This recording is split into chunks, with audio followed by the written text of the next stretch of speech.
1 minute, you're at your local club thinking about your next game. The next, you're playing against the best players in the world. This isn't a fantasy, it's what actually happened to Alex Webber. He began the season in SWALEC Leauge Division 1 with Ystradd Rhonnda, but now finds himself part of the Wales 7 squad heading for New Zealand and Las Vegas. But as he explains, home is still where the heart is. It's where I grew up, and this is where I played all my rugby and always have, so it's just natural for me to be down here, yeah. You've got quite a remarkable story, really. At the beginning of the season, playing Division 1 for your local club. A matter of weeks later, you were picked up by the Welsh 7 side, and then playing against the world's best players. Tell us about it. How did it come about? Basically, I played sevens in the summer, and basically we got invited to play in this development squad, the Wales Sevens development. I had a few training sessions there, and they needed numbers to just make up the numbers for training in the Welsh team. So they asked me along, and basically I done like 3 games with them, and they said, you're on the plane. So it's the most amazing thing I've ever heard. But if someone said to you last year that you'd be playing against the world's best players on the international circuit, what would you have told them? You can't. I play for Ystradd Rhonnda Division 1. I'm playing against people who just... You were champions last season. Yeah, we were. Yeah, Division 2, but people are just normal guys, and then 1 minute you're up against the best in the world, DJ Forbes, etc. It's crazy. So you rock up on your first day to training with the Welsh team. What was it like? What was going through your head? I was so nervous. You don't want to mess up. Like, all these guys are like proper professional players, and it's this one guy from Ystradd Rhonnda just rocking up in normal kit and stuff. You got to try and keep your head, really. My spies tell me you were pretty impressive in testing, though. You were matching a certain Alex Cuthbert's times. He's gone on to play for Warren Gatland, so there's no pressure there then.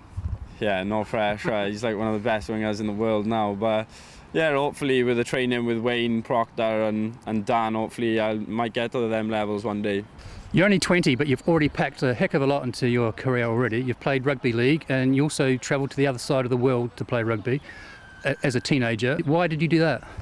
Well, basically I didn't have nothing here. It was miserable, it was raining. I didn't have a job at the time either.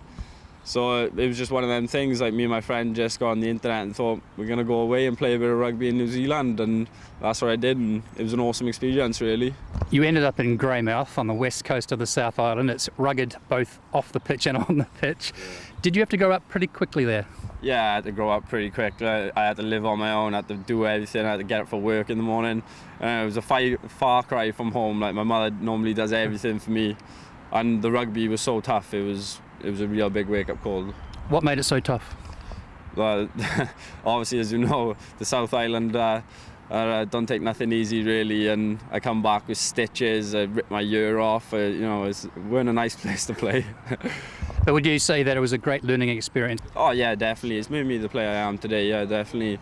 Like, it was my first season at senior rugby, and just really made me realise that the level you got to be playing at week in, week out for these kind of clubs.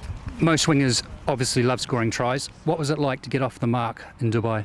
Well, as everyone knows, my first try was a bit shaky and really dropped that ball. But yeah, it was the best feeling in the world. Like, scoring for your country in front of all them people. Couldn't have asked for a better feeling, really. So you played in Dubai and Port Elizabeth. How do you look back on those 2 tournaments?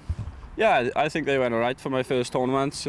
Maybe I would like to go on the score sheet a bit more, but like I said, it's my first tournament. I just come from nowhere, so to be there was a big achievement, and then to get the game time I did was unbelievable.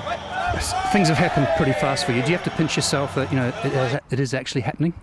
Oh yeah, all the time. Like, before that, I was down here Tuesday, Thursdays, any weather. Didn't really have a job. It was hard work, but now Sevens have brought me in, and I got somewhere to go. I got something to look forward to, and the year looks bright for me, really. So you actually saying you enjoy going to training with Wayne Proctor? Yeah, but keep it quiet. So what are your hopes and ambitions for the rest of the season? I just like to get on every tour, really, every leg. I think that's my aim this year, and then hopefully next year then start building for next year, yeah. And obviously at the end of this season is the World Cup. Would it be a dream to play in the World Cup for Wales? Yeah, I think it would be. That's such a big achievement, especially where I've come from. But it's another 18 players in the squad who wants to do the same thing, so I'm going to have to work hard or play my best in tournaments to actually get there.